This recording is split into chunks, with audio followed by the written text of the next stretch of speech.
Okay, so yeah, I think we have enough people now and we can start off. I have also started the recording. Okay, so hi everyone. My name is Fatma. You all may know me now because this is the sixth session of the Creative Chaos Learning Series. And this time we have Usamah Siddiqui, our UX Strategy Manager, with us, giving a session on the role of UX research in product development. So at the end of the session, we will be sending a recording to everyone who registered in case anyone misses out. So I'm just going to hand it over to Osama now to introduce himself and kick off the session. Thank you, Fatma. I hope everybody can see and hear me loud and clear. Uh, just before us, so a couple of you may have joined just now, and I'm really appreciative of the people who joined early. So I just wanted to see what kind of audience we have here. So it's nice to see that we've got several designers. Also from the tech side, we've got some developers, we've got some managerial position people. So I hope all of you can learn a thing or two, or if not, just revise a few things that you already may know about UX. Uh, okay, so yes, like Fatma mentioned, this is the sixth series of the CC Learning series, and today I will be presenting around the role of UX research in product development. A lot of you who signed up on this session spoke about the reason, and the reason mostly I saw was people wanted to learn about UX, or that people, some of them were already working in a similar role and they just wanted to expand their knowledge. So once again, I hope that this session will be beneficial for all of us that are attending today. Just to give you an overview of what the agenda is, I'm going to start off with just talking by introducing UX research, where we can explore, just the concept itself. We can understand what it is, why it matters, and also just how does it help in improving the product usability and user satisfaction holistically. We're also going to identify several different types of research that I have conducted in my experience, as well as some best practices out there that people can conduct for this sort of role. And lastly, we'll also be covering some of the impact on how this benefits in product development and what are the consequences you may get if you don't do conduct the UX research before developing a product. If anyone has any questions throughout the course of this presentation, please feel free to drop them in the chat and we will address them at the end once I've gone through the presentation. So please don't hesitate in dropping those questions in the chat as we progress through this presentation. Before I get into the meats and potatoes of UX research, here's a little bit of an introduction about myself. So my name is Usamah Siddiqui. My current role at Creative Chaos has been as a strategy manager, UX strategy manager to be specific. My work experience started off at CC, so it's been for 6 years now. My education background is in computer systems from Heriot-Watt University.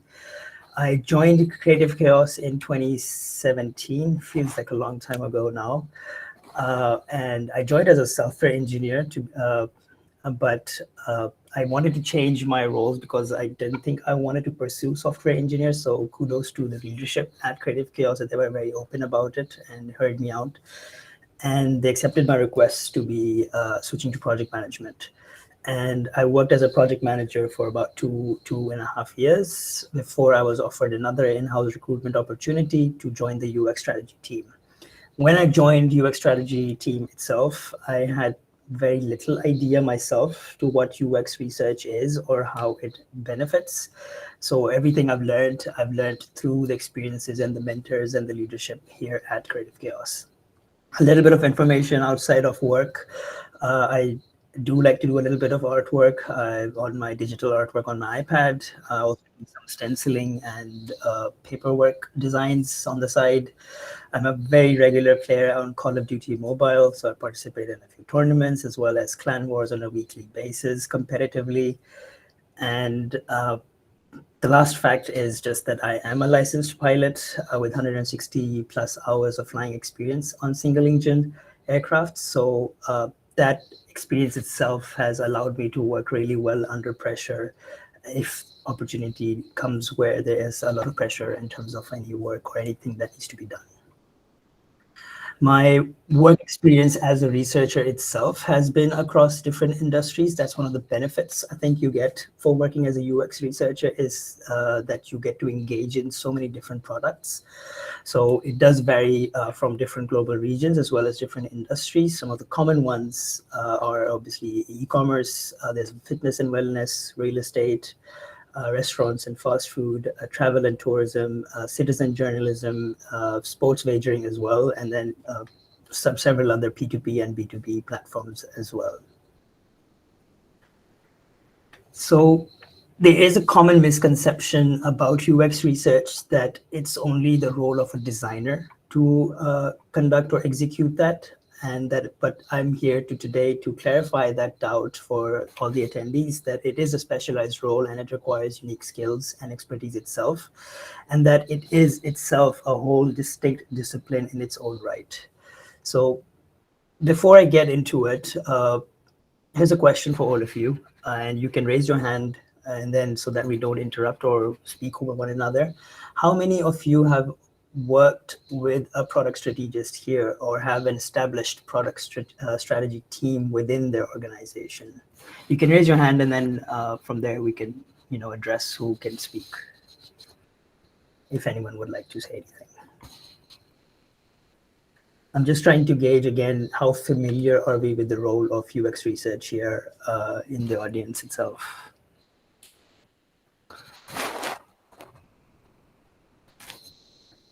Okay, I'll give 20 seconds more if anyone wants to raise their hand. Otherwise, we can move forward. I hope all of you do participate because there are a couple of engaging questions later on. So please don't be shy. If you don't know the answer as well, just speak up.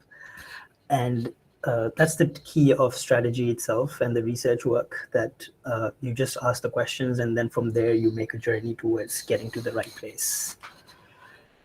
Okay, I'm gonna move forward just so that we don't spend more time. So UX strategy itself is not something new. And when I say UX strategy, I do mean user research, UX strategy, product strategy. These are all very parallel to one another. Uh, we have been carrying out strategy in our personal lives quite regularly. So again, I don't want anyone here to be daunted about the fact that this is something very new or something alien. Uh, Strategy itself is something that you execute throughout your personal lives in different opportunities or different circumstances. UX strategy itself is just primarily the focus on digital products. So there is a strategist in all of us, so don't be hesitant that this is something maybe I cannot do. You can definitely do that. So just to kick off with another scenario here, again, I would like to have some participants. Here's a scenario, right? Just in your personal lives, I'm sure all of you travel or have traveled or may have traveled very recently. You are planning to take a trip on holidays, and how do you make sure that your trip is going to be hassle-free, that you're not going to have any problems, and that it's everything is smooth throughout that trip? You can raise your hands and speak up if you have any answers or ideas that you want to share around this scenario.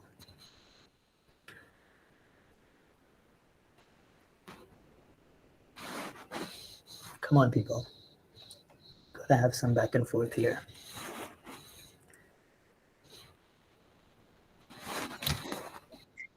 Okay, Abdul Wahab has raised a hand. अस्सलाम वालेकुम sir guys. तो इसमें सबसे पहले तो मैं ये करूँगा कि मैं फेसबुक या फिर यूट्यूब पर सर्च करूँगा कि अगर मैंने फॉर एग्जांपल इस्लामाबाद जाना है, मैंने टर्की या बाली जाना है, तो Mhm. उस जगह पे कौन कौन से अच्छी अच्छी डेस्टिनेशंस हैं और कोई या इवेंट प्लानर्स कौन कौन है, या यूट्यूब पे कोई वीडियोस देखूंगा कि अगर कोई ब्लॉगर्स जिन्होंने ऑलरेडी पहले ट्रैवल किया हुआ है तो वो बता रहे होंगे कि ये हमें इश्यूज आए, तो इसके थ्रू अंडरस्टैंड करूँगा Okay, और उसके उसके मुताबिक प्लान करूँगा। thank you. Taimur, you have something to say as well? Yeah, hi Sam. So before making a trip, I would like to plan my itinerary in advance, so I know where I'm going and how many days I'm going to stay there. And after that, I would really agree with Abdul Wahab about watching a YouTube video about the place what issues I'm going to face there, or maybe book the accommodation in advance or something like that. Some things, because I have been, many times to the north side of Pakistan, and it gets really messy if you don't book your accommodations in advance. So yeah, Yes. these are the some points that I would like to highlight. Thanks, man. Okay, so we already heard some of the common answers is to research into different places. You're going to watch a few YouTube videos, and you're going to look at Facebook groups. And one thing about the very interesting thing that you mentioned is, you're going to plan the entire itinerary beforehand. Abdul Rahman, yes, please. Yes, Assalamu alaikum. I'd like to say about the scenario. I think my opinion is that first I'd like to take a look at where I'd be living, like where the hotels. I'd take a look at them. I guess if for research cases, I'd take a look at the reviews of the place I'm going to try to stay in. And I think another thing I'd look at is the places I want to visit in that specific location, like the let's say the Mhm. like famous spots of that area, like the places to eat or the places to visit. And some other things I guess you can look at is like some people have specific needs. So how am I supposed to accommodate to those needs? So I'm gonna look into that as well. Okay, so you already saw in like three different answers that we got. They're very three different answers, right? The different levels.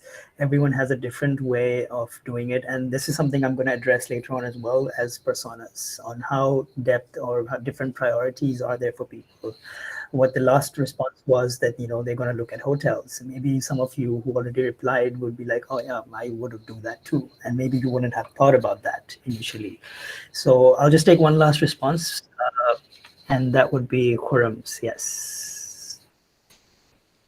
Yeah, so thinking of this question, like I would first basically start with determining or checking my budget, then Hmm. this choosing the destination, book for accommodation, transportation, and itinerary. Then the packing has to be light and only bring make sure to bring the essential items.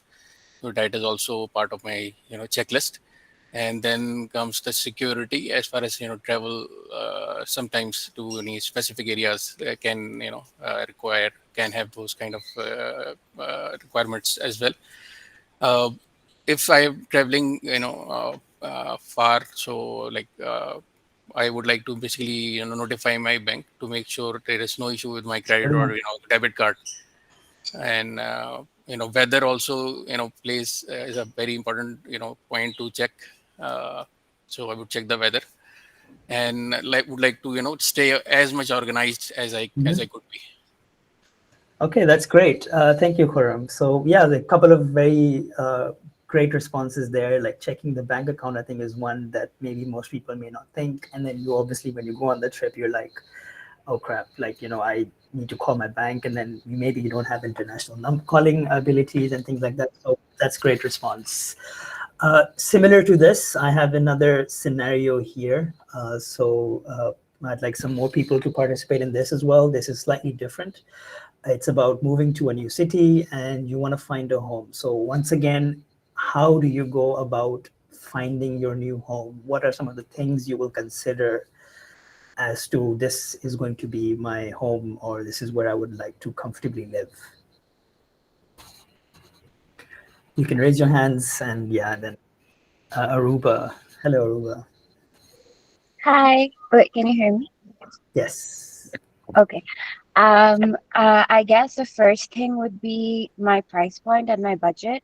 Imagining like, and then what areas within the city is within my budget, and then I would start looking at, needs as such as like, do I need a studio apartment? Do I need a one bedroom house, two bedroom house? Connecting with agents, who can, and then maybe like, I think that's where. But the first thing I guess I would look at is budget, and then my needs, and then figuring out who I can connect with. Okay, thank you. Farzan, would you like to say something? Sure. So, one thing that I would like to do is take feedback from people around me, be it my professional network, be it friends or family that have lived in a particular town or city before, find out what meets my budget, what kind of issues I'd be facing, like how Karachi is notorious for having street crime issues or water issues and all of that stuff. So I kind of try to minimize the risk and try to get the best out of my budget. And I think feedback would play an important role here. Yeah, absolutely. I would agree. Temur, you raised your hand as well. Yeah. So first of all, before moving to a new city, I would just check out the cost of living in that city. So because it really depends that what's the uh, purchasing power there. Also, I would like to check the climate or the weather of that city. After that, I would come to the main point, that's the transportation. If the public transport is available or not, what kind of lane system do they have, and finally my last point would be like the what's the lifestyle or the culture people from there they follow. Yeah. Okay, thank you. I'll take my last response for this one. Nehal Junaid.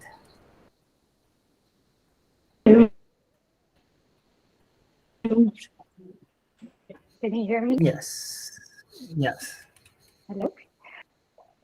I mean, I would Google and try to see what websites are offering what places and then decide what all I need. Because if I'm going to a new place, I don't really know what I need beforehand. But I feel like when you go through different types of websites and you look at different apartments and what they're offering, then I'll get to know about what all is included and what's not included. So I think when I moved, I think that was like the most important thing. And then I found a good website, and then I was able to make decisions. And then I also saw where I was working and how far that would be. I think those were like the main components of selecting my home. Okay, thank you everyone for those responses. So one of the keywords that was used here is obviously need, and UX research itself is solely based on consumer needs. So in this scenario, a lot of you were able to put yourself into that situation and empathize if you were considering someone else. But in this case, because we were talking about ourselves, there's different responses we also got, right? Like someone said, they're going to look at their budget. Well, the other person said, I'll look at the transportation, the living cost, or if I will need to buy a car. That was really good. So in our personal lives, we've been carrying out these strategies in different situations to different depths as well. Like Nehal mentioned, she might also look at where her workplace is. And see if she can live close to it. And someone else also mentioned that if I'm moving to Karachi, I would want to find a safer area where there's lesser crime, street crime. So keeping these scenarios and just this mindset in mind, I'd like to proceed forward in terms of now what user research means in terms of developing digital products. So we start off by defining what user research is in that respect, right? So user research for digital product involves gathering a finite amount of information, analyzing that data, and then understanding how people are, what their behavior is, what their priorities and preferences are in that digital space. This then helps you make some very educated decisions to improve the experience as well as meet the needs of your users. To summarize, user research helps the product teams on how real people use the digital products, and so that they can create those experiences or better the experiences if they already have an existing product.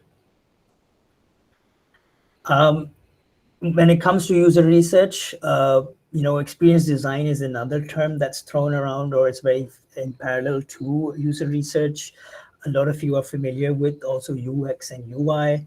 And like I said earlier, there's a common misconception that experience research is considered to be as a part of a designer's responsibility. Uh, and the terms that you see on the right here, UI, user interface, app flows, wireframes, mood boards, low fidelity, high fidelity designs, visual designs, prototyping, usability testings. You may be familiar with a lot of these or already be practicing these. And these are all very visual based solutions to developing a product. You may do like mood boarding, for example, is taking visual guides into what direction is the aesthetic of the software you'd like to take to. Wireframes is the idea that before you get to the colors, you want to decide the functionality of uh, the software itself, but how do you know what that functionality needs to be? That is exactly where user experience research comes into.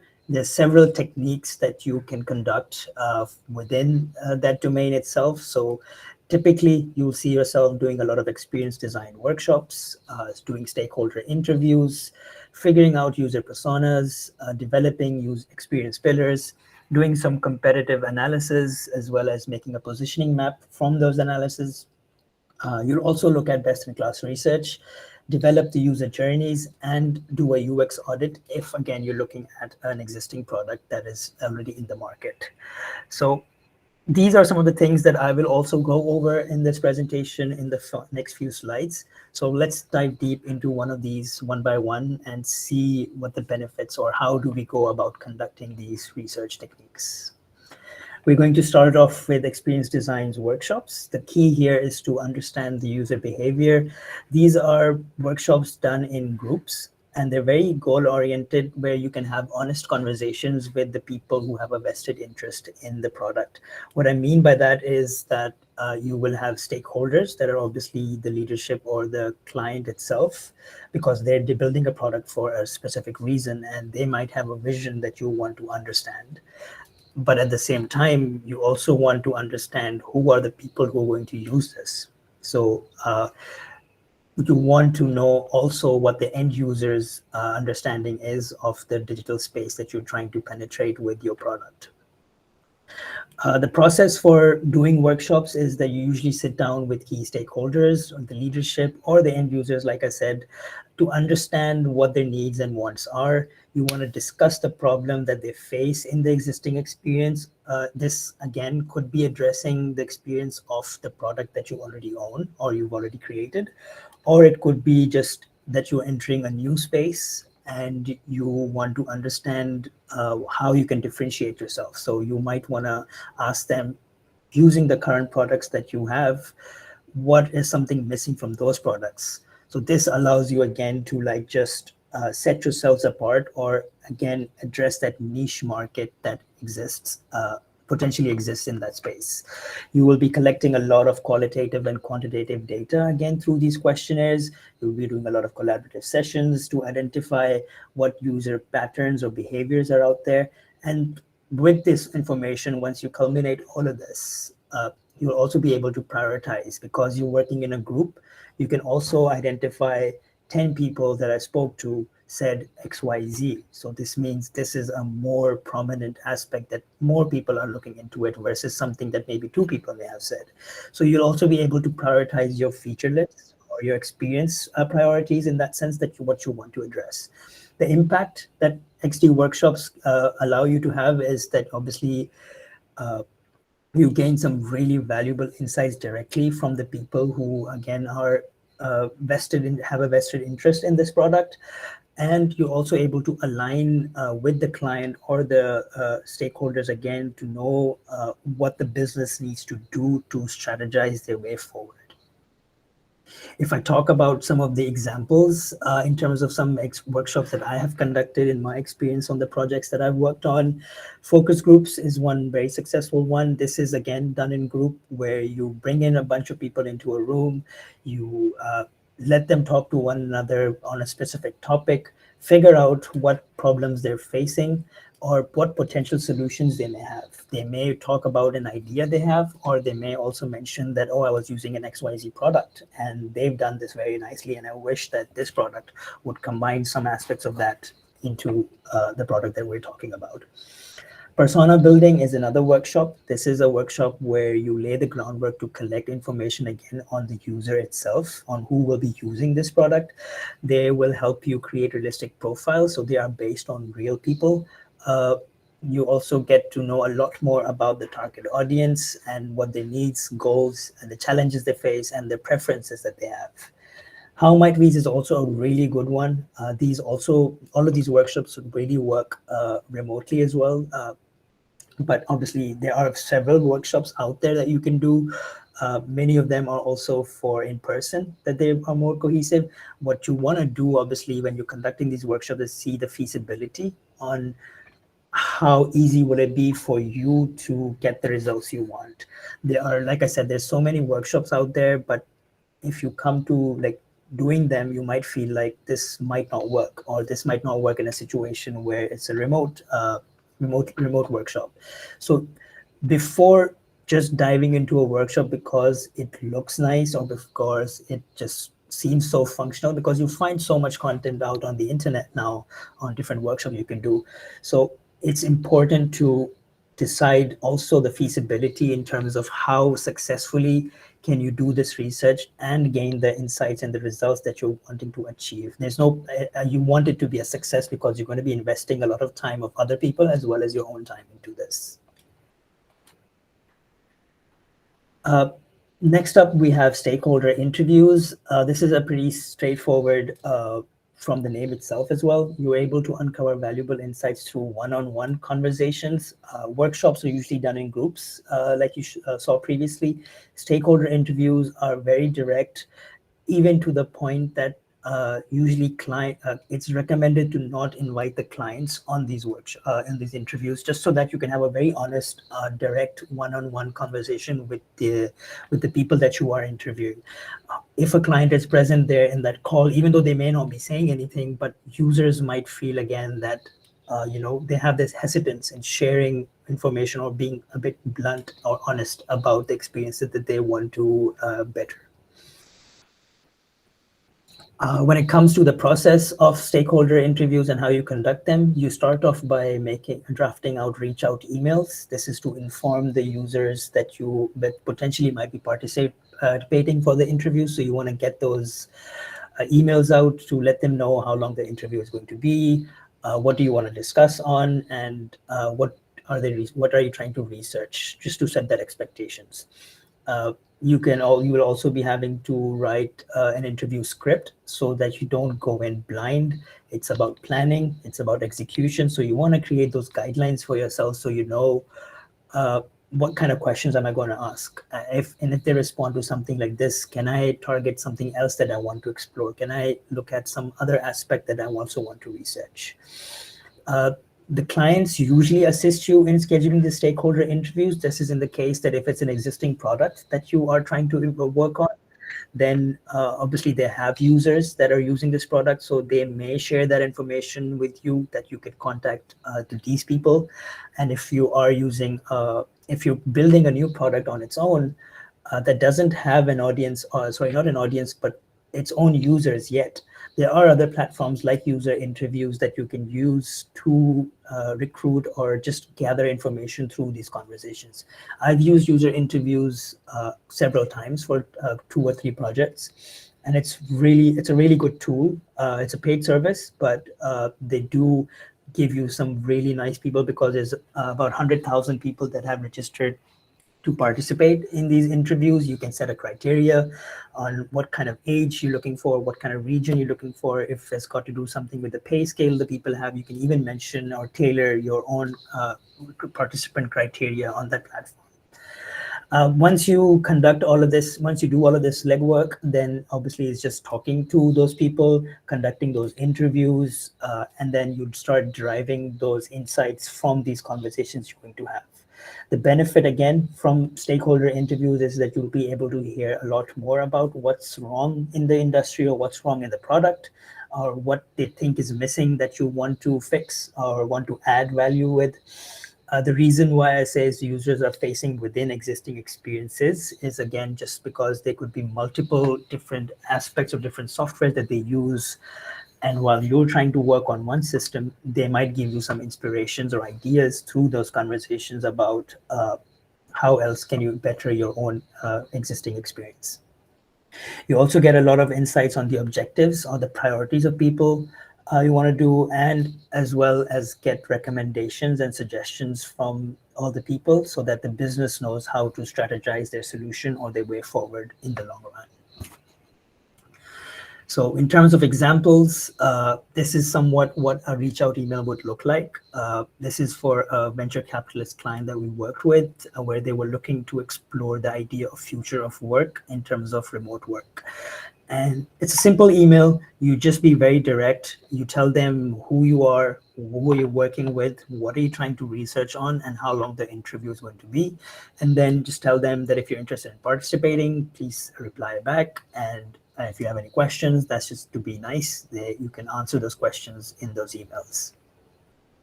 Once you've done these emails, you've sent them out and people have responded, in parallel, you can also start defining your research objective. For example, this is taken from one of the projects that I've worked on. For NDA reasons, I had to remove the project name, so you won't see any project names throughout these presentations, but these are excerpts taken from project documents that we've previously worked on. So refining research objective is just, again, setting a very high level goal that what you want to get out of this research, just so that you don't get lost in conversation or you don't get lost into just doing the research that you may lose your objective. But if you see on the right side, that's a bit more granular, it's a bit more scripted. You're going to start by introducing yourself, or what are you working on. You might ask who the person you're interviewing, what is their name, what do they currently work as, what do they like to do, what are their behaviors around using digital products. And then you can start also listing down several other questions that you can hone in onto what you're trying to find. So how do you currently use the product that is in question? What do you come as the primary purpose to use that product? Because the product can have multiple usage. There's so many people out there in this world. Everyone finds a different way that they want to use a similar product. And sometimes you might be surprised. I never thought about this, that you could also use the same product for something like this. So these are some questions you can use for interviews. I would recommend at least 10 to 15 questions, depending on how long the interview is. Time is precious for everyone, so you don't want to take an interview that's too long, but at the same time, you want to have enough time so that you can have those conversations, have some follow-up questions, and then learn a lot more from these productive sessions. Once these interviews have conducted, you've gone through the recordings, you've watched them, the idea is now to consolidate them into findings. So here's an example for a fast food chain that I worked with. And I was speaking to the director of supply of chain products, and they were trying to build an innovation hub for their internal organization, trying to manage and understand who is working on what technology so that there's no overlapping efforts and so on. So some of the key insights that came from that interview were that, he was talking about that, I would like to prefer that those innovations are being shared across the organizations because supply chain might need them. You might also want to know, handling those solutions. People might just be curious, okay, what is the other team working on? So they were lacking in terms of that inner communication. And it's something significantly we found across various people that we interviewed for this project, that they didn't know what the other team was working on. And sometimes they even mentioned that there was a case where two teams were working on the same thing. And again, it kind of wasn't the best productive way to go about solving or using their time effectively. You might also want to put some quotations directly from those speakers. This again just establishes your research about a lot more. So it sets a good foundation to why you want to do this, because people are saying this. So this is something how you can consolidate the information that comes from stakeholder interviews when you're presenting it to the client. And you can do this for all the people that you've interviewed. You can even culminate all the findings as to the most common reoccurring problems people have said, and then have a whole slide on it just to iterate again that, look, people are saying they need this fixed. So we need to figure out how to fix it. Next up we have is user personas. I briefly addressed this in XD workshops because those are very conversations. So here what I'm referring to again is to doing your own research now. So you've already spoken in the workshops with the clients on who the people are, what do they like to do, what are they struggling with, what do they think should be there. Personas are again very vital to building any product. They help you understand the different customer segments of a target audience. Like you saw in the engagement we did earlier, people had different responses to how they would go about traveling or how they would go about finding a house. People think differently. There's so many people out there, there's so many different opinions out there. You want to know what kind of people you are trying to address and how can you build a platform that may be addressing up to 7 different personas even, or different with different needs and with different motivations. How do you build a persona? So it's just creating segmented personas based on the common user needs you may have found in the people you've spoken to. You can club them under one title and then build those personas and those needs that they may have in common. A lot of these needs may be very similar or have somewhat matching to the other personas as well, and that's okay, because it just means that your platform obviously has not only a diverse user that they're trying to address, but also that your purpose of the platform is probably to address a specific need. So that people will have common goals on that platform besides having their own set of priorities and their needs. You will want to include information around demographic. You may want to include information around the goals, the motivations. Demographic, though, is a very tricky one because it may not be applicable in all situations. But for example, one of the first projects that I worked as a UX researcher was about citizen journalism across Pakistan. They wanted to build an application where people would want to be able to report any incident or any road blockage or anything of that sort across their cities, so that people, when traveling near to them, will be alerted and they will be able to take a different route or manage their trip more accordingly. The surprising thing here was that 40%, I think, of the people showed interest were not even living in Pakistan. So there were a lot of expats who were like, we have families in Pakistan and we just want to know if the area they're living in is safe. We want to get alerted if something happens, or we just want to get more authentic news than the exaggerated ones we find on the television or on the radios or on the newspapers. So demographic can matter in certain situations, but if you're working with just a specific market space like US or UK, it may not add too much value, but it's worth considering, just to consider the fact that there may be different needs or different priorities that users may have there. So it's good to diversify your interviewing or your workshop palette with different people so you can get the most out of them. The benefits of using or drafting these personas is, again, that you get to understand a lot more in terms of the expectations of what the users have.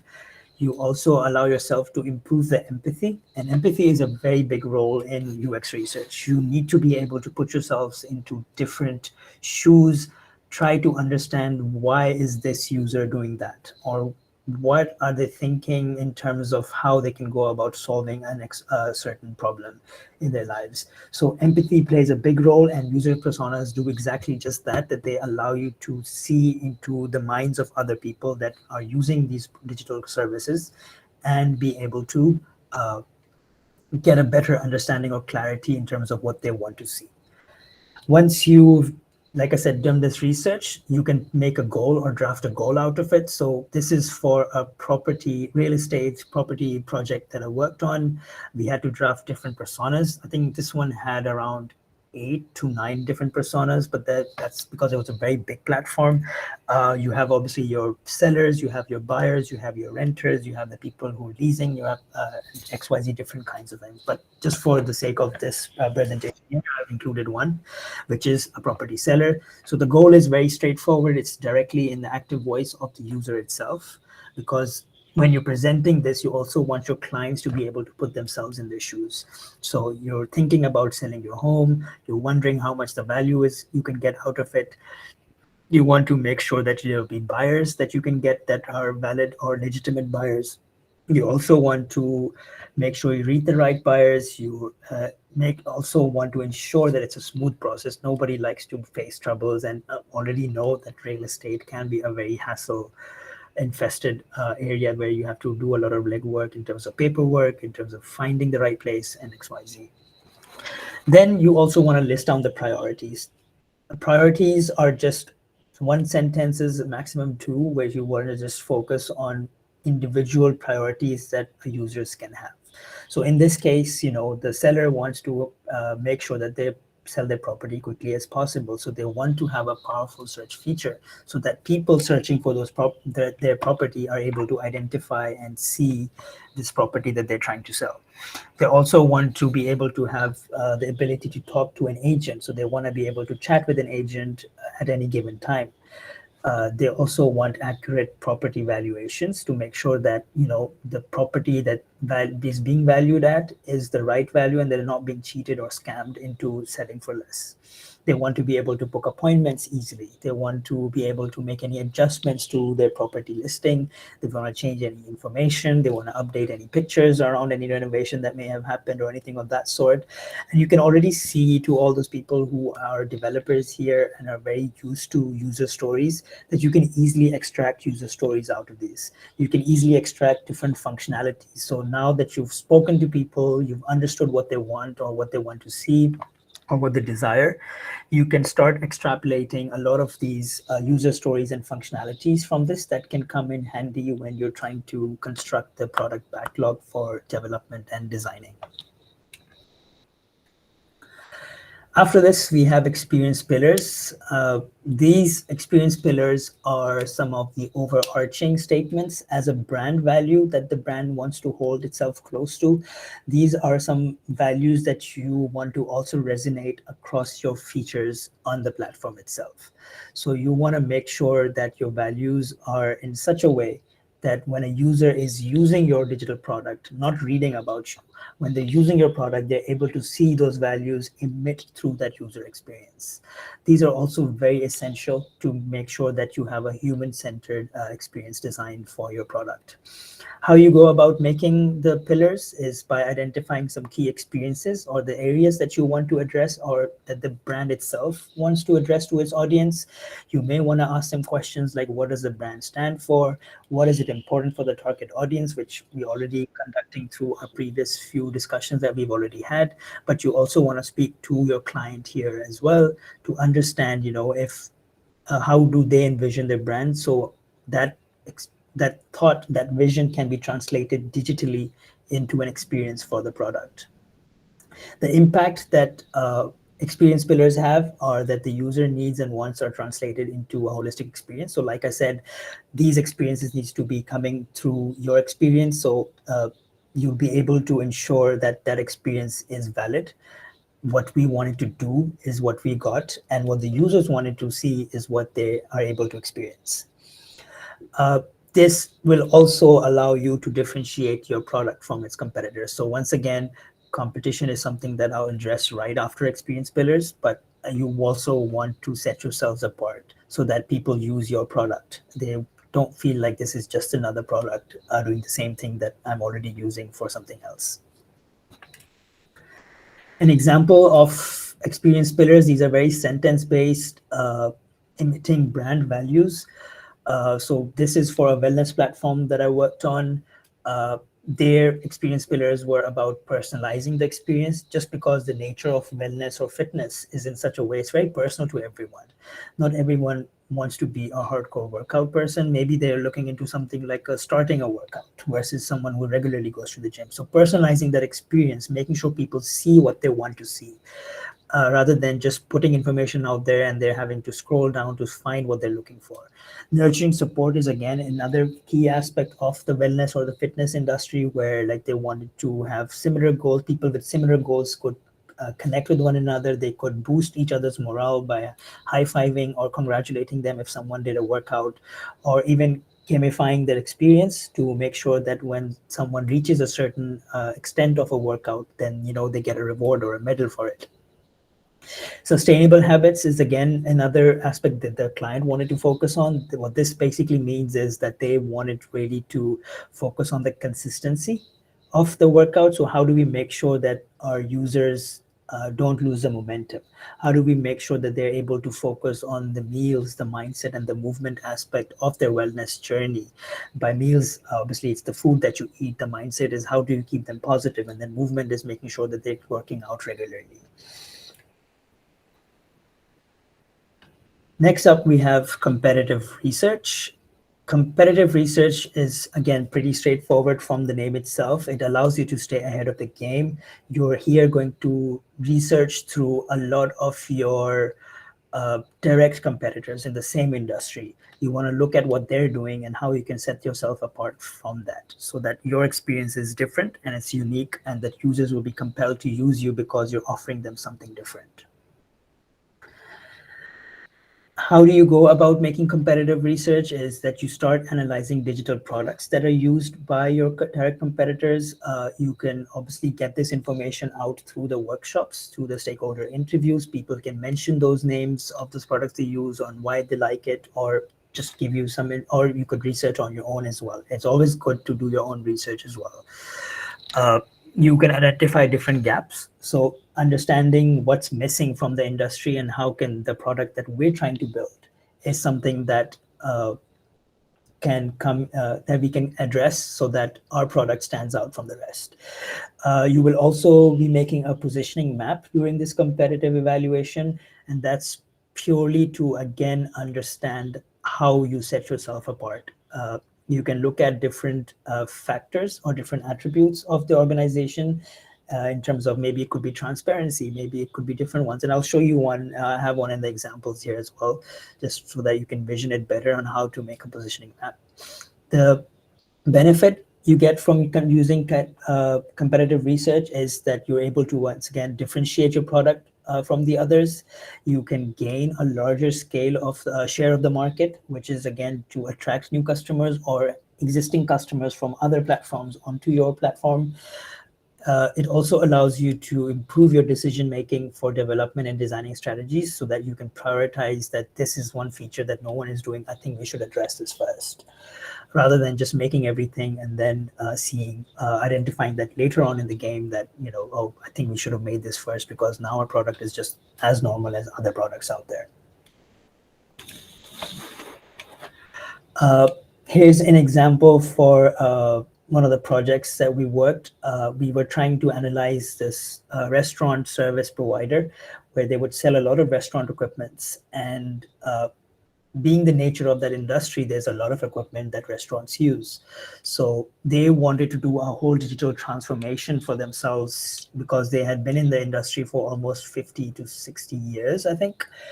And they were struggling to cope up with the technology or how to digitize their experience, because a lot of it was done manually on paper, on phone calls, on emails, and they wanted to execute a whole digital strategy to revamp the user experience and reestablish themselves as the leaders in the digital side of things as well. So one of the competitors we looked at for them was another, obviously, service provider who was giving out restaurant equipment and supplies. And there were so many features that we found out about them that were so much better. Like, this company itself was something that I think was founded only in 2003, 2004. But when it came to the digital experiences and their addressing their users digitally, I think they were one of the best of the competitors that we saw in that restaurant industry. So we just take those inspiring elements from these competitors, we put them into small statements, like the use of mega menu. I mentioned that there's a lot of equipment in restaurant industry, so you want to be able to find those things very easily, or at least sort through them to know what you're looking for. Functional search feature is another one of those feature sets that you want to be really robust, really thorough, because you want to be able to search exactly what you're looking for and get the results that you want. Comparison of products is a pretty standard capability in e-commerce platforms, but I think what they had done differently was you could add multiple various products within the comparison to see which product may be more to your liking. They also had literature and tutorials that before you make the product, buy the product, you want to know how to use. You want to know how much like wattage it requires, for example, or like what can you make the most out of it by buying this. They had a lot of those tutorials and videos of other like chefs, especially to promote their content. Lastly, they also, obviously, because we're in 2023 and there's so many screens out there, their website was completely responsive on mobile as well as iPad or other devices. So this was something we really had to point out because our client itself did not really have a responsive website at that time. Another feature that really stood out for me or for most of us in this research work was that the ability to be notified if something was out of stock. Usually you may see on e-commerce platforms, it just says out of stock. But how do you make sure that the user returns back to your website to make sure that they come and make that purchase from your platform? They added a whole feature for it that you can just enter your emails if you weren't logged in, or if you were logged in, then it would just send you a push notification and an email that this item is something you requested for earlier. It's now in stock and you can purchase it now. So this is again a way to keep bringing customers back to your platform. The experience was so sticky that users will keep coming back to it. Besides looking at it from a visual and a functional way, there are other things that you can also look at. So we also did a technology lookup on this competitor. We looked at, what are the socials, what kind of SEO terminologies that they may be using, looking at what metadata they've provided in their website so that they're appearing more above higher in terms of search results. We looked at what plugins or technologies they're using on the backend side to make sure that their website performs or excels more than their competitors. We looked at various different aspects for it, so you can do these thorough searches on these competitors to get a better understanding, to have a bit more transparent route forward for the product that you're trying to build. Here's an example of a positioning map. This is for a different platform. I think this is for a bicycling brand that I worked with, and they were trying to again set themselves apart. And so what we did here is try to understand the brand expertise. Those are some of the things that the client wanted to focus, and they also wanted to get the customer engagement. So these are the two factors we were looking at when it came to this project. And all of these competitors that you see the logos on the board, ideally where you want your brand is obviously with the high customer engagement and high brand expertise. So you want to be on the top right section of this positioning map. This again gives you that transparency to understanding who your competitors are, what they're doing so good.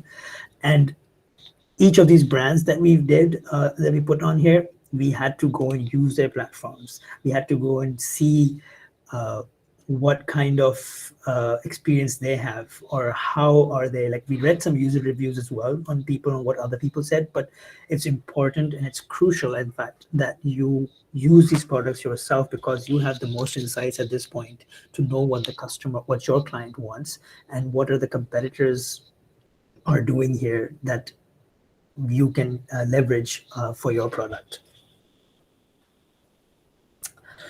After this comes best-in-class research. So we spoke about competitive research versus looking direct competitors.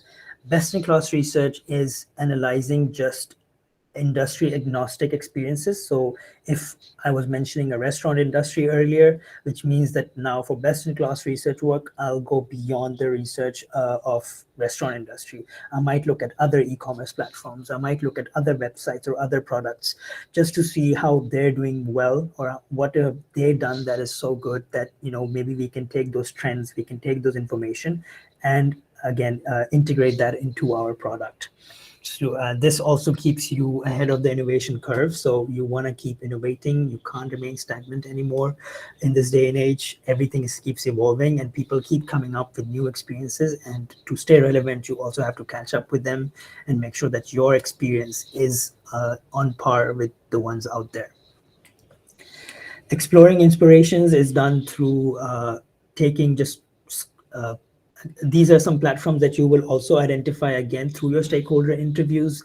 There was one question, if anyone noticed that, what are some of the websites you like to use or mobile applications you like to use and why?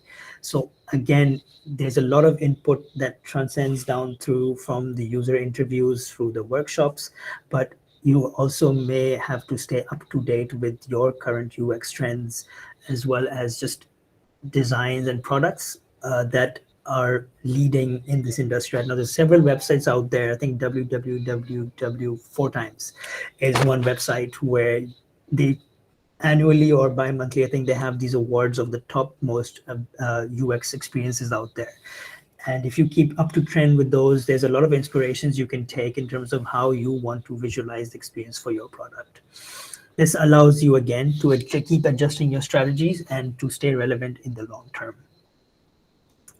A few examples that in terms of what you're looking here when it comes to evaluating these products is the brand appearance. You want to look at the navigation. Navigation is a very key element of your website.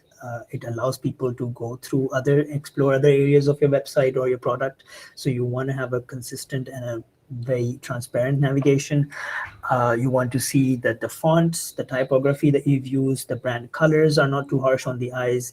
Accessibility is something that in US right now is they have laws in terms of ADA compliance, which is the Disability Act, making sure that people with vision impairment or people who may have any limb impairment, they should also be able to use these products. So if you're facing a lot of US clients, you might want to push them with ADA compliance as well. This is a whole rabbit hole I can go into, but there's still so much to explore in this. So maybe perhaps we can do another session some other time entirely on ADA compliance. But the idea here is again that you're looking at these websites, you're looking at these products from different aspects to see how you can gain inspirations to create the product and experience for your platform. You're also looking at some of the best practices in the industry. So again, some validated experiences out there that this works and we should have it. Then again, it's an idea for you to take those ideas and implement within your own product. So an example I've shown here is something that, again, for the same bicycle brand, we were talking about customer support. Customer support is something that we really liked how Apple does it. And this was one of the inspirations that even something our research showed that the users mentioned about it.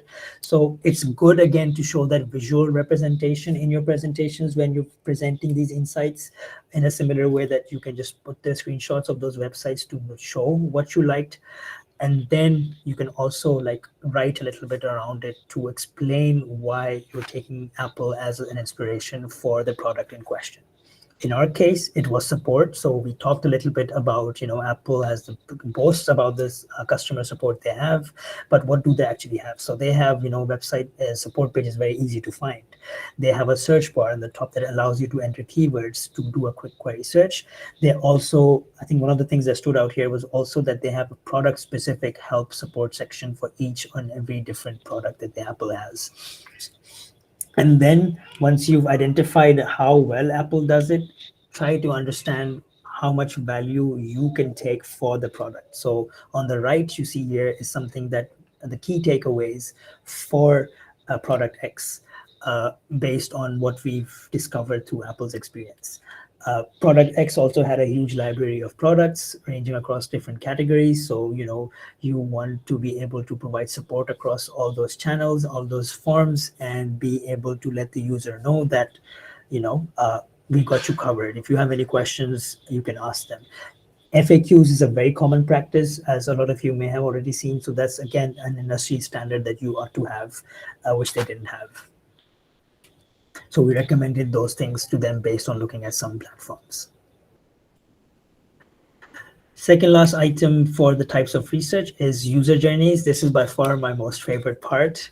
And this is where you're trying to understand or mind mapping exactly how the user will interact with your product and what all can they do.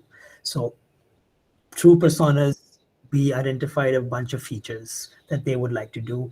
And before that, we identified what they wanted out of it. So XD workshops and stakeholder interviews helped us in understanding what they wanted. Personas gave us a bunch of features. Pillars showed us now what the product should resonate with. And pillars showed us that. Competitive research also expanded on those feature sets. And then best in class is something, again, that you've taken inspiration from. So you're culminating all of that research once again into a flow that how your product will function. This could also function as a sitemap, and you can address all the pain points that you have already identified by making that journey of user to doing different flows across the platforms. How do you make user flows? Is by you go step by step. So you start on how the user will land on your product. For example, you can do a little bit of storyboarding for this, but You can also assume that it's the the product, like the user has downloaded the app or they're on the website, and where do they go from here now? So you have to create those in sequence, and then you have to go in sequence of what goals they want to accomplish, and step by step you're going to list down the user does this, and then the user sees this option, and then the user does that, and this is what they achieve at the end of it. This is going to create a whole mind map of entirety of the product. Through this, you're also able to identify how many screens, how many functionalities your product will have. So that way you can also then start thinking that if you're building an MVP, which is a minimum viable product, you may not have a budget as a startup to build everything and everything out there, right? So you might want to streamline that into addressing the more pressing features that you want. So you can, even through this mind map, identify, okay, maybe X feature needs to be kept for now, but it's good to know that you've brainstormed, you've catered for that space in your product, so that when it comes to building it later, you have a very scalable approach with the help of this user journey. Here's an example, and don't need to squint your eyes here. I'm going to just leave the presentation and show this to you on Figma. So this is again for a sports wagering platform that I built, and I think I still remember this one, and is because the client really enjoyed this so much that they literally printed this out on a larger scale of paper, and they kept it in their office to use it as a roadmap for themselves. So ideally, in a user flow, what you want is to define what the product is. This is again just for presentation purposes. You don't necessarily have to, but if you're giving this as a deliverable, it's always good to show the clients what's going on. Uh, Defining legends, you can, just to, again, for clarity, so if anyone else is reviewing this in their own time, then they can understand what's going on here. So in this case, for the user flow, we started off with the Google search. We talk about how they're going to find your product first of all, because sports wagering is such a saturated market. There's so many products out there. How do you make sure that users find you besides the whole SEO element? So user lands on the marketing website, user downloads the application, they launch the application from their phone. So this is now where the actual experience for your this web app starts to construct, is the walkthrough screens. Do you want to have a walkthrough? Do you want to make them directly sign up? What if the user is coming to just see what this product is? They saw a website ad or heard someone talk about it. So do they want to commit themselves as a registered user to sign up? How long is the sign up? These are some of the things you are able to see through this user flow as well. You don't want to sign up to be 7 steps lengthy, and then the user finds out, you know what, I don't even want to use this product anymore. So you might want to give them a registration skipping option, which allows them to jump directly to setting their preferences, that, I just want to be interested in XYZ amount of sports, and I'd like to see news feed around that. Another thing user flows will help you understand is things like permissions, that if you are tracking any of those, you might want to give this diagram later to your development teams as well as your design teams, so that they can cater to these edge cases that has the user provided location, has the user given the permission to access the camera, and things like that. So these cases don't go amiss close to product launch. In this case, once we've set through the home flow, you also can then start deciding what your navigation will look like. You can see that for this project, we wanted the search, bets, homepage itself, Whisper Sync is something I'll get onto it in a bit, notifications and menu as the primary navigation. We were able to identify what needs to be constantly there throughout this application, so that we know that users will traverse through different flows within these main elements. So when it comes to within their subsections, so you could see that through the home, you've got poll details, you've got news, you've got my events. You can also then see if the event has started, then can they bet on it? They can place a bet on it, they can wager on it. And it goes really down to different depths on submitting comments, looking at the event chat to talk to other people. You can track the events. One thing that I personally learned here was obviously this was betting was something that was completely unknown to me. I had no idea what betting, I mean, I knew what betting was, but in terms of the specific terminology, like what's a straight bet, what's a proposition bet. So it was a learning opportunity for me to like just go through this, learn a little bit about it, because when you're translating this into the digital experience, you want to know how they function. So research again helped me out there to understand how much we can place all of this into a digital experience. There are other sections into this, like the merchandisation aspect, where you can shop marketplace. So you're also figuring out how those flows are going to look like. If there's a wallet aspect, then within the wallet there's different edge cases, like setting up a payment method versus setting up a wallet. Do you want to put money from your wallet? Do you want to take money out of your wallet? Do you want to see a transaction history? So all of these things were brainstormed before the first screen was ever designed. And this lays out such a good map out for you to know how your product will intricately cross with other functionalities as well.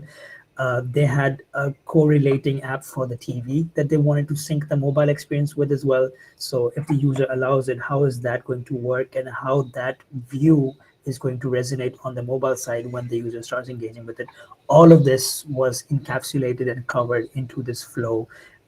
Ideally, this will take you around a week or 4 days at max. But obviously, if you're starting as something new, then it's easy to take your time. It's optional to add the screens, but again, because when you're presenting it to the client, the visuals help a lot. So those are just mostly there for visual aesthetics, but the main content is obviously everything that's presented in the text underneath this. Coming back to our keynote, the last thing we have here is the UX audit. UX audit are, I mean, you're all familiar with the term auditing. So here we're just going to audit the user experience of a digital product. So you're conducting an in-depth analysis of digital platforms, trying to understand the different friction points and identifying key opportunity areas in the user's experience. So how do you go about it is that you start off by setting up the scope. You define the objectives and what you're trying to achieve. What are some of the key elements you're going to be looking at? One example I can give you from the projects we worked on is that there was an e-commerce platform that came to us, and they had amazing stats. They had, like, we've got so many visitors. People are looking through different pages, but very few people were checking out. They're completing the purchase process. They add the products to the cart, and when we actually dove deep into the whole user experience of it and the analytics of it, it figured out that there was something buggy or glitchy in their checkout process, which would almost always fail the transaction step, and therefore none of those purchases were going through. And obviously, as someone, when you own the brand, it's very unlikely that you make that purchase yourself on the same platform. So that was something again that they weren't doing, is that they weren't testing the product themselves to know this solution to their problem. Uh, some examples here. So when you're doing an audit, what you're looking at is traffic. So this is in terms of quantitative insights. So, traffic, I'm going to look at how many people are engaging from a mobile screen to know if you want to make a mobile responsive website. How many are they from the desktop side? What are the sources of traffic? Are they coming through the Google? Are they coming through a referral-based program or anything of that sort? How much time are they spending? These are some of the informations you can easily extract out of Google Analytics, as well as some other tools that I will show you in the next few slides. Quantitative insights are something that, again, you want to see. There's an information architecture, for example. You want to see how this product flows through the navigation. So like we saw in the user flow, if you have brainstormed it to that extent before you make the first screen, then it will most likely be very successful. What are the core pages that needs to be highlighted? What are the color management again? So there's again the user experience and user interface side that we covered earlier. It kind of starts meshing in here as well, where you're looking at the visuals, but you're also making sure that how does that visual make you feel, or how does that make the user feel? Is the font easily readable? Can the user understand what needs to be emphasized on versus what needs to be just additional information that they might skip? How do you make them focus on certain elements of your website? Interaction heat maps are again just figuring out where the user spends the most time on your website in terms of the area of the page. So those information can give you again that if people are spending more time on the right side of the page, then maybe the CTA needs to be on the right side because it's easily visible and they're more prone to look at that side. Some examples in terms of the audit information that came through. This research was done through SEMrush. It was a traffic analysis for one of the industry projects that we worked on. The project is highlighted in blue versus the competitors. So we're looking at visits, we're looking at unique visitors, we're looking at page visits, as well as the average duration and the bounce rate. You can see that the product X is severely lacking in experience, or there's not a lot of people that are visiting this. This, just for FYI reasons, this is the restaurant industry website that I was telling you about. This is a business who had been there in the industry for about 50 years, and it was struggling digitally. And it's quite apparent, like they're the only ones here with only like two, 20 up to 820K visits, versus the direct competitor has 11.9 million visits. The next best competitor has still 1.2 million, and the one closest to them even has 174K visits. So they were severely lacking in terms of their digital experiences. The unique visitors are basically every time you visit a website, as some of you may already know, if you visiting it for the first time, then you will be a unique visitor. But if you keep visiting those websites again, then it just counts as a visit. So unique visitor is specifically the first time you visit the platform, and it stores that information to know that different people are coming to the platform versus the same person keep coming to the same platform to increase those numbers. Page visits is again the retention of people to stick around the website, 1.3 versus 3.35. That's severely low for product X. Average visit duration was 11 seconds versus 9 minutes. In 9 minutes, users can swallow a lot of information on a web page, and 11 seconds is basically going like, I looked at it, I didn't like it, I'm stepping out of it, I'm going to go somewhere else for business. Even the bounce rate was quite high. In a similar way, some more traffic analysis that came through, this was around their page performance. We used SEMrush again. I think this was Google Analytics actually, and SEMrush that we used. So page speed, how long does it take to load the page? Users are impatient. They want, and it's not just about the internet speed anymore. You also have to optimize your web experiences in terms of how quickly does the page load. If you put high definition images on your web pages, it will take time. So you have to make sure your images are optimized for web experience. Make sure that the fonts that you're using aren't too clunky or too heavy or too customized. In fact, you should always have tertiary and secondary fonts in your code already, so that if you're using a custom font, your product, while it loads, it should still be able to show the text in a different secondary font closer to your own branding font that you may have. Time to interactive is again just the idea that from the moment the page may have not loaded entirely, but at least you can click or redirect yourself to somewhere else. First, contentful paint means that this is the first layer. How quickly does it paint that displays the screen so that the user can start engaging, and then the page size. Once again here, product X did not do a very good job. Page size 5.89 MB versus 1.2. Ideally, you would want to keep it under 2, unless obviously this is a video heavy or a visual heavy image. Then there are different standards that you can research into to know what's the best practice for a visually heavy website, and how much do I need to optimize my images to make sure that my website performs seamlessly for everyone else. So that's pretty much covering everything in terms of the different types of research. Just to iterate it, that user research is a very iterative process in terms when it comes to gathering these insights and analyzing the data and refining these methods. the reason why I'm mentioning this is because, as developers may know, they may regularly have scrums and stand-ups, which is very like regular basis, but the sprints only end after a month, and then only the client gets to see the demo or gets to see what the team has done. In the UX or experience design, as I would like to say, it's a much more iterative process. So you're constantly learning, you're improving, repeating. So how the roadmap goes for this is very like iterative, like the previous slide.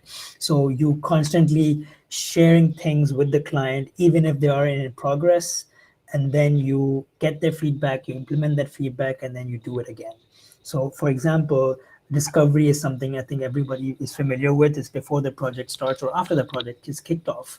You might want to have a first conversation with the client to know what's up. Like, you know, what are you achieving? What are we trying to achieve here? But once you start getting those familiarities with the product vision, before you do the workshop, you want to create and share the guidelines with the client that these are the guidelines because they might have an input. So this isn't done in a silo. You can't do XD in a silo. You have to be constantly sharing feedback or validating your experiences or your findings with the team, with the users to make sure that you make what you're making is correct. It's going to be more effective if you constantly collaborate rather than going through this entire journey and then showing everything and then finding out that something that was done 5 steps ago was wrong, and you have to do that again, which will have a water flow effect into other aspects that come later on. So XD, experience design, is something that's done very iteratively.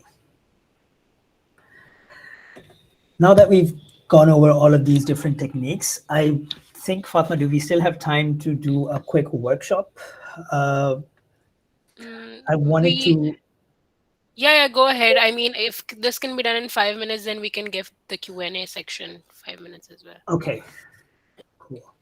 So the workshop I wanted to do is, sorry, here's a scenario that is there for everyone. So in Pakistan, it's very common that people constantly WhatsApp you or they send you messages about uh, donating blood, or someone they know is requiring blood. So I just wanted to do a quick workshop to make sure that, you know, all the practices that we just spoke about, let's apply to this scenario and see how we can make a quick and dirty experience for the blood donation app. By quick and dirty, I mean just because we are short on time. So this is the point where I would like people to again engage with.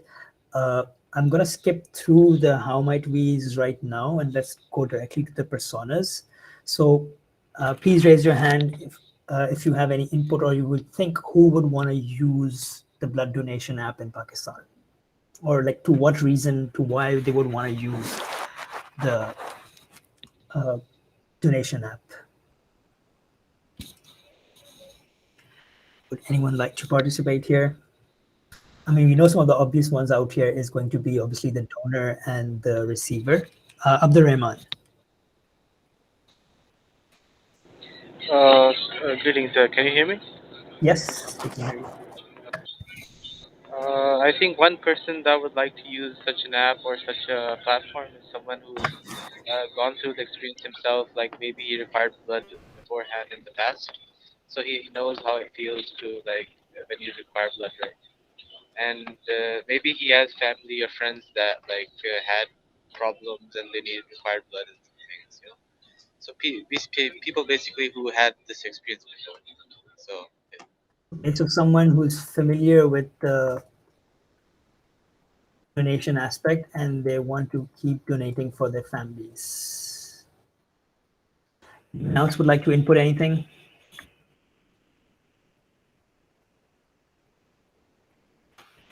Can't see the raised hands. Fatma, can you call them out if someone is raising their hand? No, no. Okay. Uh, all right. So another thing I can mention here as a donor is obviously there could be two different types of donors. One of them obviously could be just to someone who would only want to donate to families or want to donate to someone nearby. There are some other passionate donors, you know, they might travel to distances to see. So we might want to consider people who will donate for, you know, for the ease of comfort versus someone who is very altruistic and they might want to just donate for the betterment of the society. So different angles, you will have to look at it from that aspect as well. Is anyone unmuted? I think. Um, yeah, I am. Yes. Uh, another person, like I can imagine it would be doctors, because then they could also keep track of like just as a persona, because they're the ones that are in direct contact with the patients. They're the ones who are gonna be, so doctors or nurses could also come into. So any like medical professional would be interested in that like this.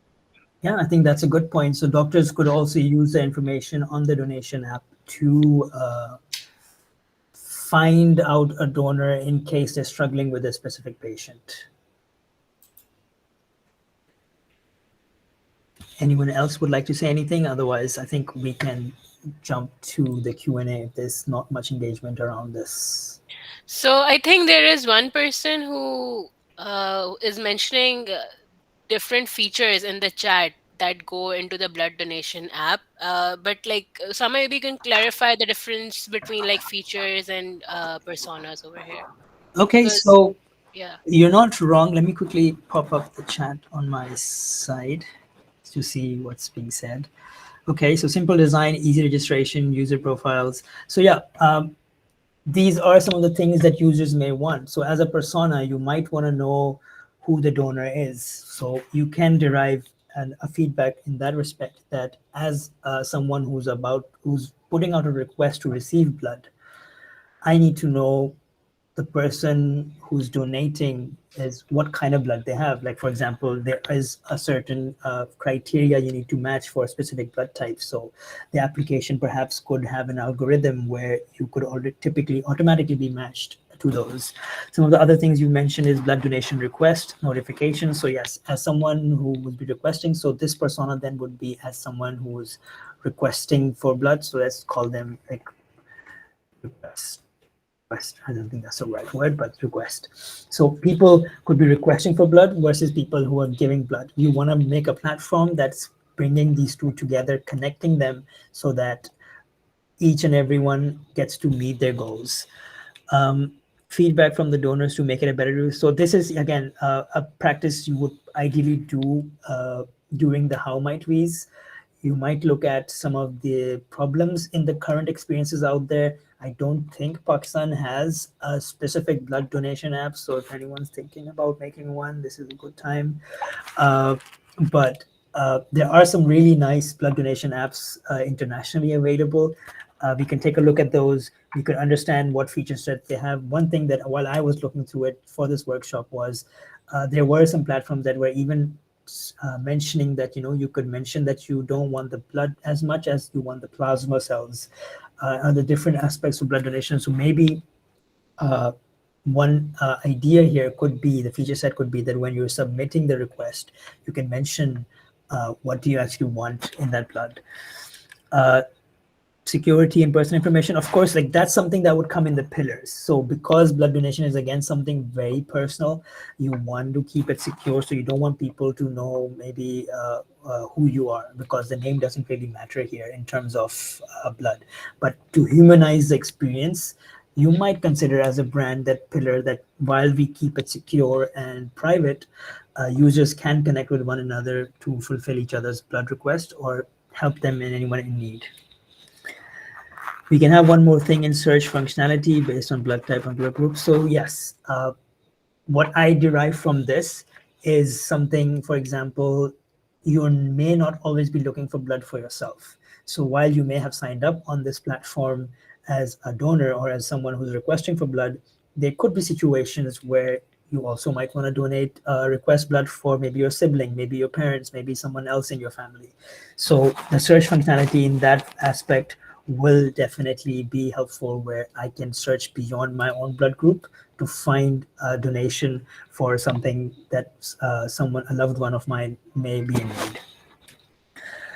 The current behavior is, yes, something we use for Facebook and WhatsApp. I mean, you normally get a lot of Facebook forwarded messages: XYZ needs blood, this type, in this hospital, please contact them. And that's why I chose this scenario as well, because there are things lacking in that experience here. We should have HIPAA laws as well. HIPAA is something I think, I don't know if it applies to Pakistan, but I know HIPAA is a very US based health organization that you have to follow through if you're working on any medical side of things. I think we can jump to the question answers momentarily. So just to wrap it up because we're short on time, just to summarize some of the key takeaways. So the role of a user researcher is a dedicated role itself. So the misconception that we spoke of earlier that designers can do, obviously a designer can do those research work, but obviously then it adds a lot to their plate. So it does need to be a more dedicated role on its own to create those human-centered experiences. User research helps us to identify user needs, their goals, to create products that meet their needs more efficiently.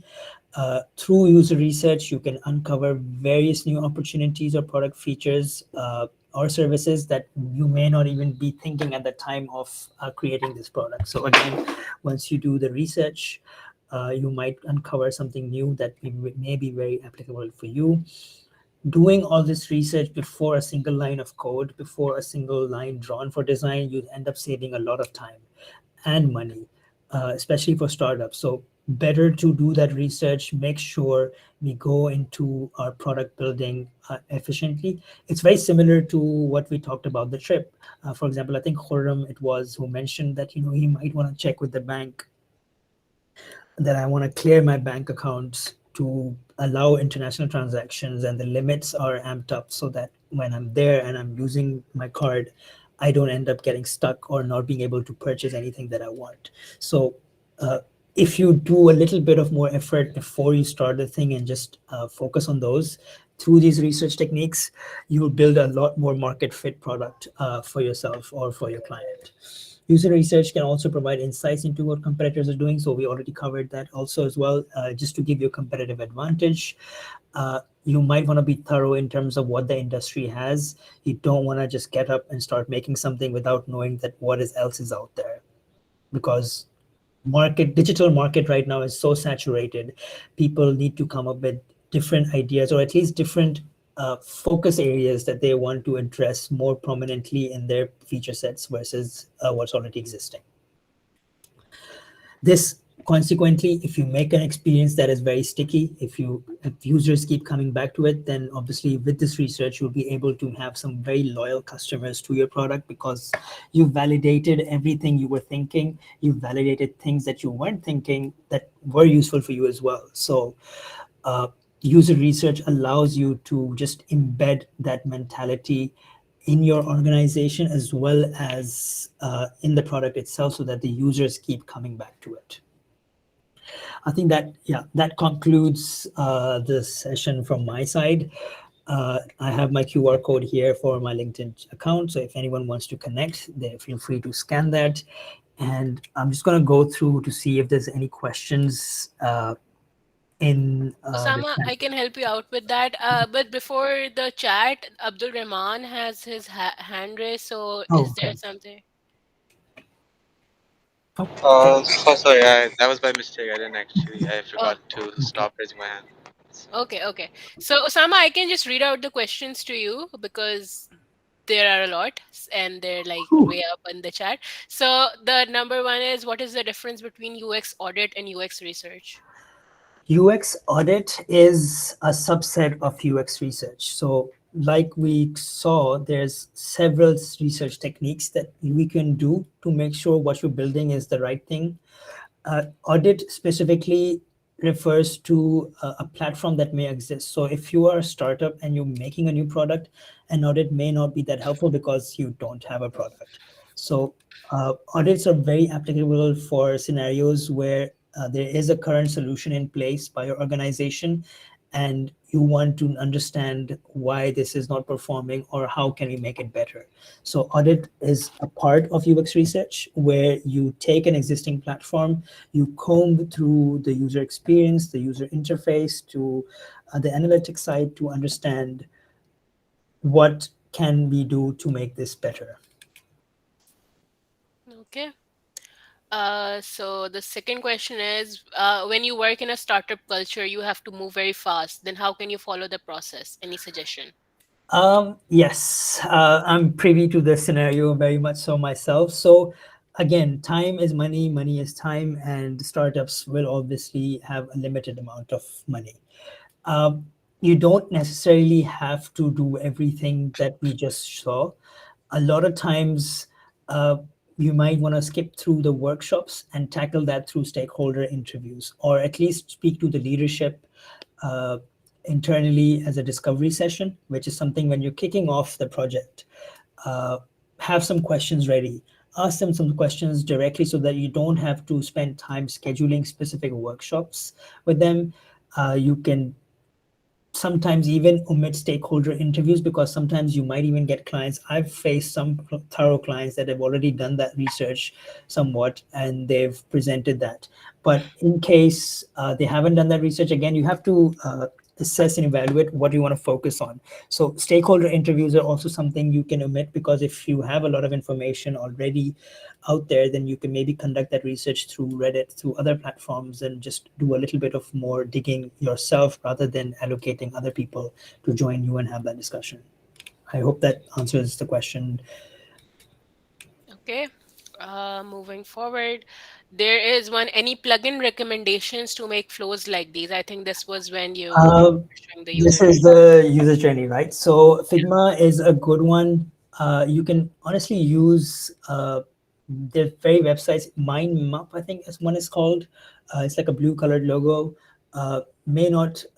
It's very functional, so that's free of free service. You can use this mind mapping tools available. Miro is another good one. You can use if you are an Apple user, then they do have freehand. I think that's what the new tool they updated a couple of months ago. That's also a very nice tool to use to collaborate. You can also collaborate with those. But the tool that I showed you was Figma, and I would definitely recommend Figma. It's very good. You can do a lot in Figma as well. There. Okay. And there is one. What is bounce rate shows in UX audit? Oh, bounce rate is just the times people like how quickly are they leaving the website. I think in terms of Google Analytics. So it's just to show how many steps do they go through before they just drop off your website.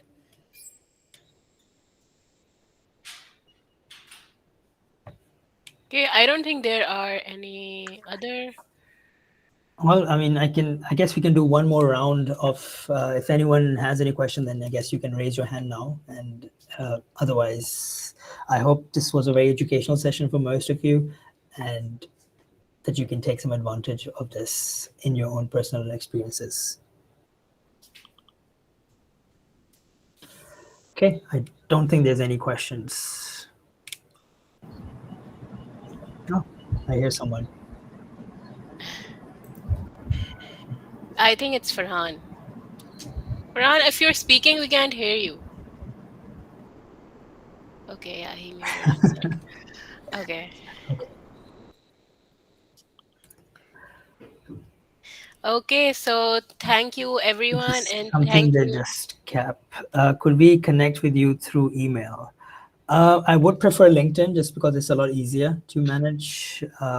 I don't want to disclose my personal email or my work email on this deck. Hence, I provided the LinkedIn, and you can just message me there, and I'll reach out to you as well. Okay. Uh, Thank you, Fahad, as always. okay, so thank you, Sama, for the session, and for everyone else, we will be emailing you the YouTube recording link of this as well. And we hope to see you in our future sessions as well. Thank you for being a very interactive and engaging audience. Thank you, Thank everyone. you. Have a great Usamah. week. Thanks.